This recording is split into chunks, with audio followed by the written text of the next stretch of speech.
how we conduct our cultural, certain things within our customs. And in particular, he had picked on even this issue of building many homes everywhere, over fragmentizing the land, that everybody is goyodala to build a home when the population has now ballooned. There's not enough land for everybody to have their own home. He spoke about the issue of lavish funerals, that we should not spend so much money on funerals when the family that is going to be left behind will be met with serious financial constraints. So also, and he's now lived it with his own experience, where he has told the local community and those who cared about him, let me rest in 72 hours. That spares the burden that comes with the funerals. So there may be a shift.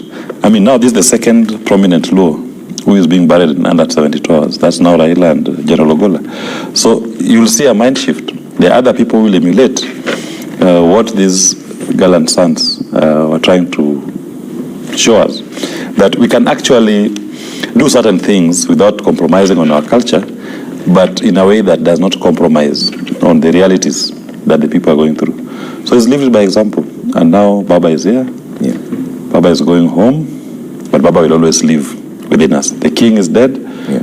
Long live the king. That's the water salute I was talking about earlier on. It's a ceremonial gesture in which the airport fire trucks create an arc of water over an airplane to celebrate a special occasion. You can see CS, Joe, they're everyone overwhelmed with emotion, and we do respect their space, but this is also a public figure that then we have to keep our people updated on this. And you can see CS Kabogo there. Also, you can see PS Ouma Oluga from Medical Services. You can see at the back there, Ruth Odinga, the sister to Raila Odinga. You can see Edwin Sifuna. You can see CS Kipchumba Murkomen. That is a delegation of 30 who went there to repatriate the body of the late Raila Odinga. You can see Johnson Sakaja, that is governor for Nairobi as well, part of the delegation, over 30 of them that went there. Everybody just grief-stricken. Nobody knows what to do at this particular point. There's a preparation at the Parliament precinct where the body is expected to lay there for public viewing, which will start at 12 p.m. The aircraft was bang on time as we had tracked it. Exactly 9:30, it was already here. We were tracking it in real time, and that is now RAO 001 pulling over to the close where now they'll be posing for the removal of the body and the dignitaries as well to be received by President William Ruto. Former President Uhuru Kenyatta is also there, and the delegation will head straight to Lee Funeral Home. You can see it pulling over there, those live pictures from JKIA with the RAO 001 touchdown at the JKIA. And Manzo, we're talking about the 72-hour burial period. Is this time for a general mind shift when it comes to burials? Because the argument has always been sometimes these funeral rites end up draining the family to an extent that after the rites, they're now left in debt and even more grief. Is this a precedence that is now being set by someone considered a root of the Luo nation? Yes, I want to say that I think it was very wise of Baba to give that direction. We saw it first with Angola, 72 hours, and it was kept.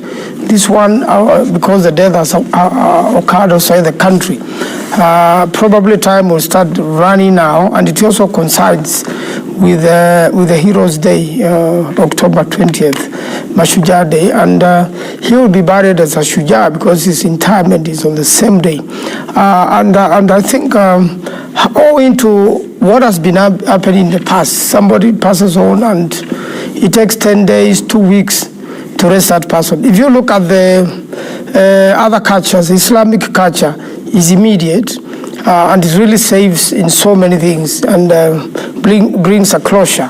Now, with what Baba has done, I think this is going to set a new precedence, and not only to the Luo nation, but to many other people around the world. The English culture is also a shorter period, in fact, with lesser people, and very, very cheap. A lot of people also prefer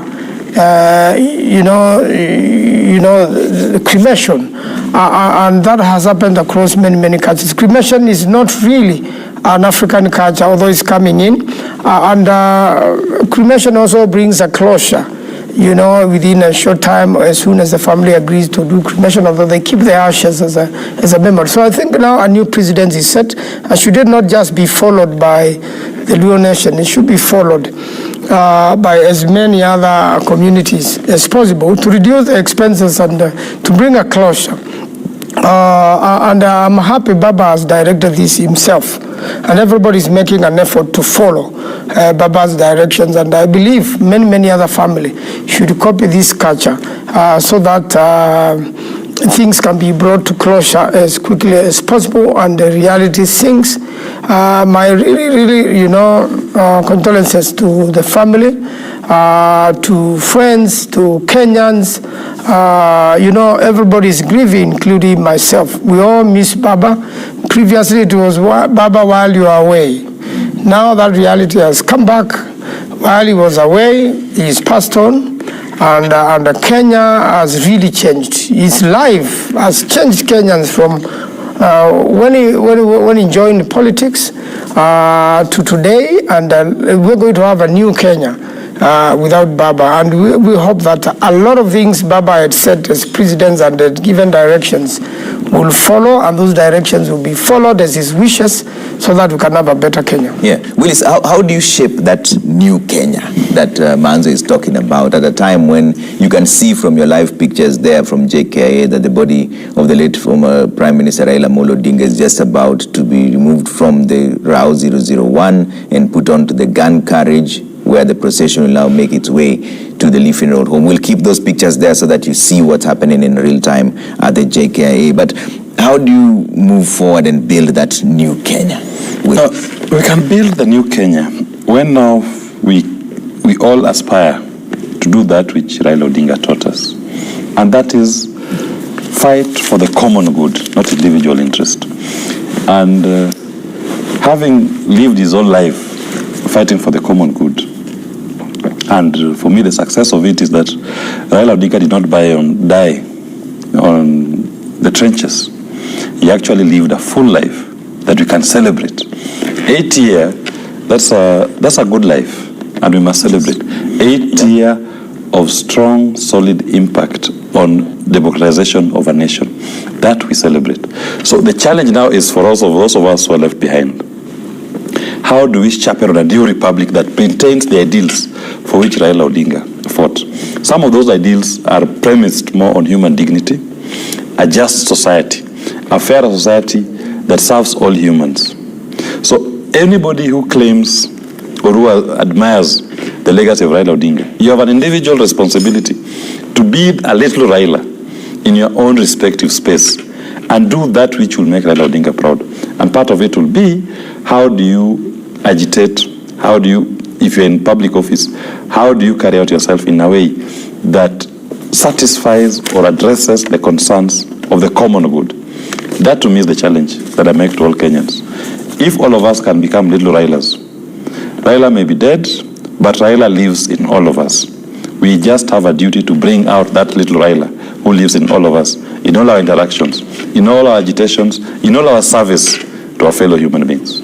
Let's listen in to what's going on at the JKIA for a short while as we see the procession, the touchdown of RAU 001 and the reaction of the people there.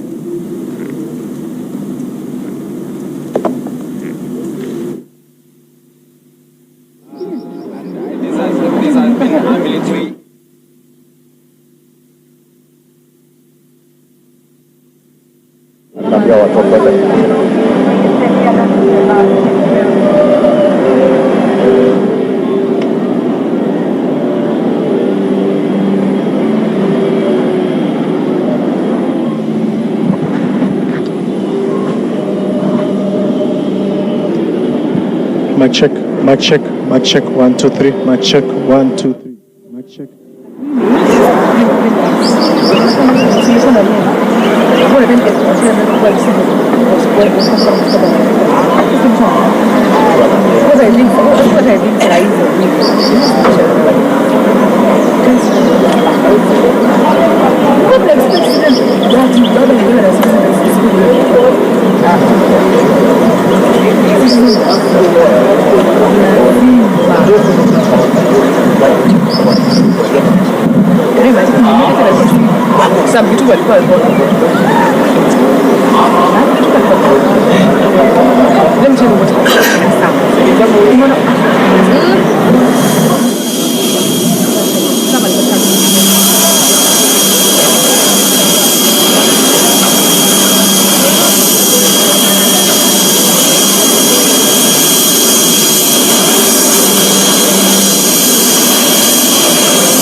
Just a reminder to our photographers, love your work, but we're really here so that they're not speaking into the short way we definitely the house. Photographers in front of me, thank you. We need to keep it together. So let's just move our position ready to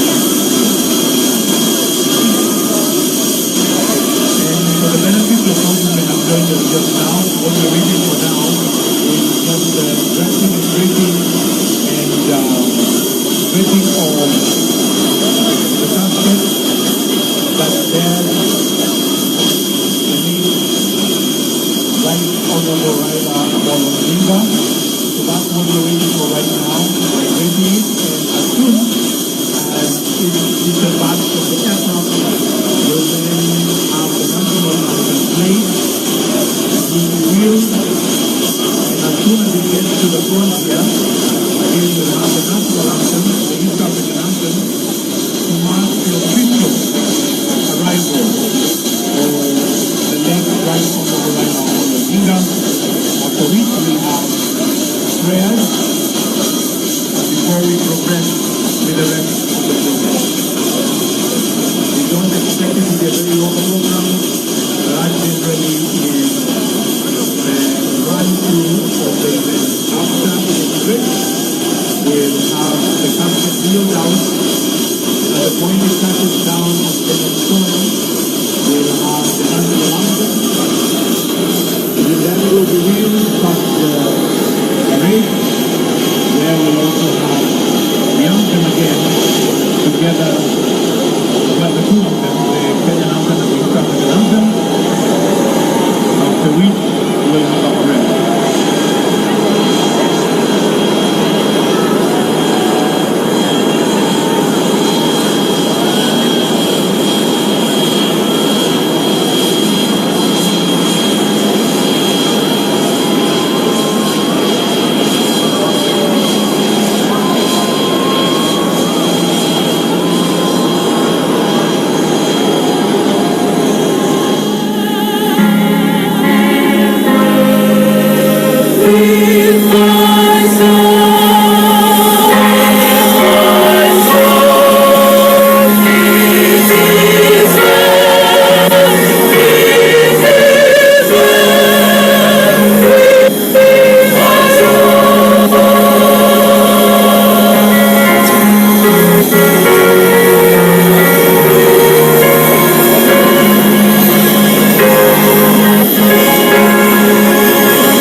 Quarter Simo, quarter smarter, quarter capiata. Get the brand new Airtel Smarter Phone and pay 1,242.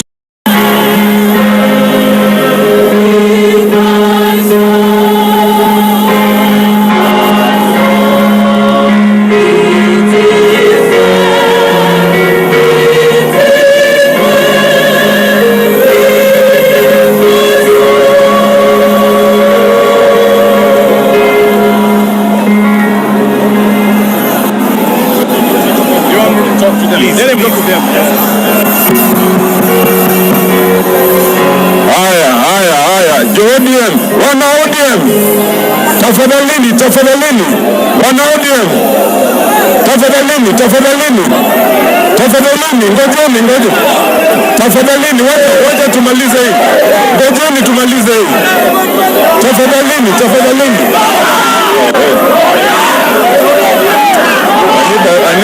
Tafadhalini,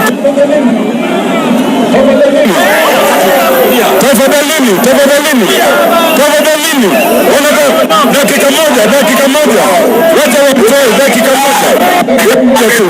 I know. We want to honor Papa.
Live pictures there from the Jomo Kenyatta International Airport, and Rao 001, which is a plane carrying the body of the late former Prime Minister Raila Odinga, has landed there, touched down already. There's a movement. You can see former CS Balala there, and the entire delegation is there, a delegation of about 30 dignitaries who went to repatriate, and that is Winnie Odinga Yala, Member of Parliament, and also the daughter of Honorable Raila Odinga there. She was with the father at the time of his demise. Now they're being received there by the crowd that has now surged into the air side. I believe that's where they are. The military gun carriage is already there. The military parade is also there. This is supposed to be a state funeral. You can see the members of the public chanting even on the red carpet. Ideally, they shouldn't have gotten that close, but I think they've overwhelmed the security and gotten into the air side. Now you can see a much bigger crowd is even outside. The JKIA is still waiting to receive the body of the late Honorable Raila Odinga from this procession. That's the minority leader, Junet Mohammed. You can also see Peter Kaluma, Homabay Town Member of Parliament there, still waiting. That should be Faith Odhiambo, LSK President at the back there, waiting to receive the body of the late Honorable Raila Odinga. The plan from now is that from here, the body is supposed to be taken to Lee Funeral Home, and at around midday should be moving to Parliament for the public viewing. We're hoping that is still the plan, because we can see that there seems to be a bit of a change in timing, and of course we can see there's also dignitaries who are coming through to make sure that everything is taken care of as they receive the body of the late Honorable Raila Odinga. Let me take you back to JKIA just to listen in and keep you updated with what's going on there.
Kwa ile gate